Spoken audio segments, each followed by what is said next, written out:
As we start this commentary, my laptop has 69%. That's funny. But, alright, we gonna be talking about, excuse me, Halloween 2. I did watch the TV cut. Honestly, the TV cut wasn't what I thought it was gonna be. I thought it was gonna be like the movie, obviously not as much gore. I knew that going into it. But I thought it was gonna be like the entire movie plus additional scenes.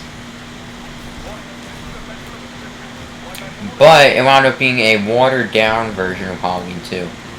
Not that I mind, I liked Halloween 2, the TV version, a little less than the theatrical one. But I thought it was good. It freaked me out a little bit more. I don't know how, but it just kind of did. But I think we're just going to review the theatrical here. The TV cut really did not have any additional scenes worth talking about. Like, they showed a little more dialogue from Dr. Loomis, and obviously they had different dialogue. Like, they didn't use any really bad language. They used your typical hell and damn. And they even said bastard once, but, you know, it is what it is. So yeah, we're gonna talk about the theatrical version here. We're not gonna talk about the TV cut. Because the TV cut is something completely different. So, we're not gonna get into that right now. But, Halloween 2 picks up right legit moments after Halloween 1. Same night. And wow, we are outnumbered here. And somehow we're winning. So it shows Dr. Loomis getting out of the house, feeling the blood on the ground. And in this movie there was a lot more gore. Not like out of this world kind of stuff, but like obviously there was blood. And it was different than the first Halloween. Now, this Halloween is my favorite in the franchise, not because of the gore. I love the setting, and Michael Myers is just a fucking animal in this movie. Like, he does crazy shit in this. Like, he literally walked through a glass door, did not punch it, did not open the door, he just walked right through it. He is just a maniac in this. He's a lot more pissed off. So, it starts off right where Halloween ended. Mike is still running around town and everything. You know, trying to figure out where Laurie is. And eventually he somehow figures out that she's at the hospital. So he goes to the hospital. And, you know, just like in the original Halloween, one by one he's picking people off. Staff there. And meanwhile, while this is going down, and they're still trying to find him, a kid gets hit with a car wearing a Michael Myers mask, coincidentally enough, but it winds up not being him. It wound up being an 18-year-old. By the way, Donald Pleasant's on par, acting again. When is he not? He's just simply amazing. Can't kiss his ass enough. How many times did I die? Okay. Yeah, the kid gets hit by a car. Another kind of like teenage girl gets stabbed in the process randomly for absolutely no reason, actually. This is all like the beginning. And while Michael is doing his thing in the hospital, we got a lot of other stuff going on. Like, they're all trying to find Michael. They're like they're looking at clues, like the elementary school was broken into, and There was a knife put into a drawing of the Myers family, like that Mike made himself, by the way. Beast drawing, by the way. A lot better than I am. And like there's a ton of other stuff going on, like the whole state knew about it, and the governor called Dr. Loomis out. I mean, there was just a ton of shit going down. And then we're gonna bring him back to the hospital, the psychiatric hospital, Smith's Grove. But on the way there, this is a very important scene here, so listen up. They're in the car on the way back. The police officer is driving them. His assistant says, not like assistant, but like another worker that wants to go find him to inform him that he has to go. Tells him about a file that was sealed by the Strodes right after they adopted Laurie for protection of the family. And this is where the twist comes into the story. This is what we find out why Michael wants Laurie, like the connection. And the reason behind it is that Laurie Strode is Michael Myers' sister. Dun dun dun! Yep. I find that out. Dr. Loomis asks where Laurie is. He ties everything together. He knows where Michael is. He goes ape shit. He puts a gun up to the cop's head. And then shoots the window to get him to turn his ass around.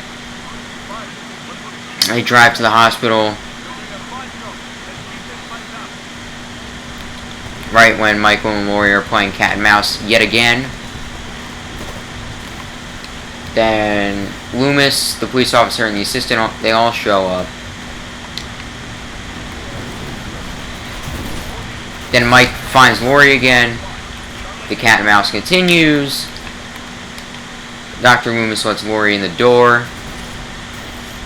So now it's the cop, the assistant, Dr. Loomis, and Laurie, all sort of in like the main lobby kind of an area. And this is where Michael goes apeshit.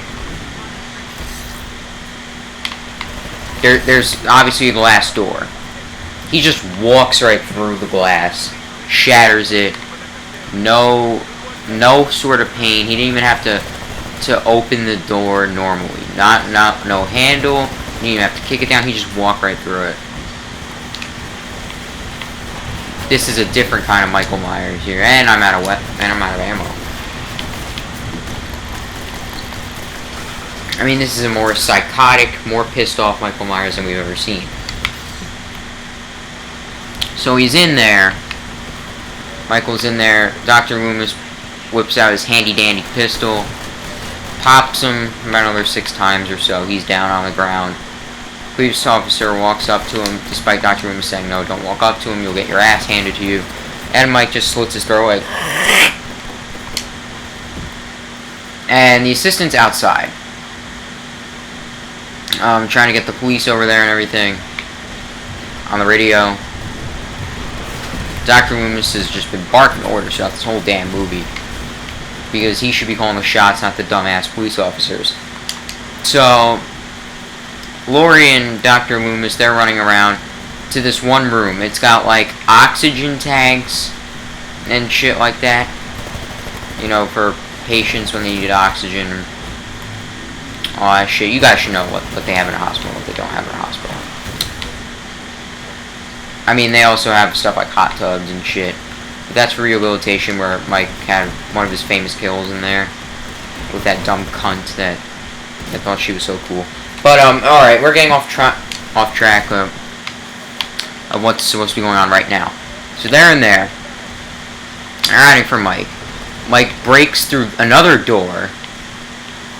And Dr. Loomis realizes he runs out of ammo.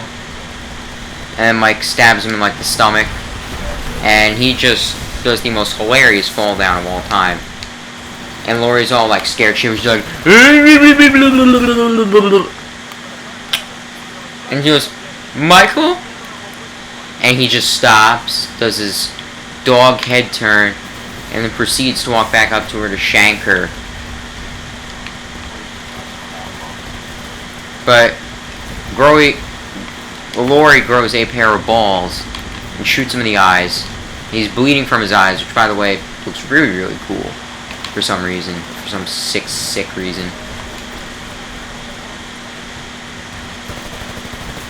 And he's all swinging around and everything, still trying to stab Dr. Loomis and Laurie Strode. And Dr. Loomis and Laurie are releasing all the oxygen. And Dr. Loomis is telling her to get the fuck out. And then Dr. Loomis says another one of his famous lines. Probably my favorite Dr. Loomis one-liner ever. Along, definitely, with You Don't Know What Death Is, which was at the beginning of the movie. It's time, Michael. He lights the lighter. Boom! Blows up the whole... Not the entire hospital, but that entire little wing of the hospital, kind of. And Michael's still walking around, whatever, but then he collapses. Overall, happy ending to the movie. Obviously until Halloween 4, but we'll get there when we get there. So the movie ends off Laurie getting in the ambulance or whatever. And you think everything's all done and over, but it's not. Not until Halloween 4, at least. So that was Halloween 2. Thank you guys for watching, and coming up soon will be the Halloween 3 Season of the Witch review.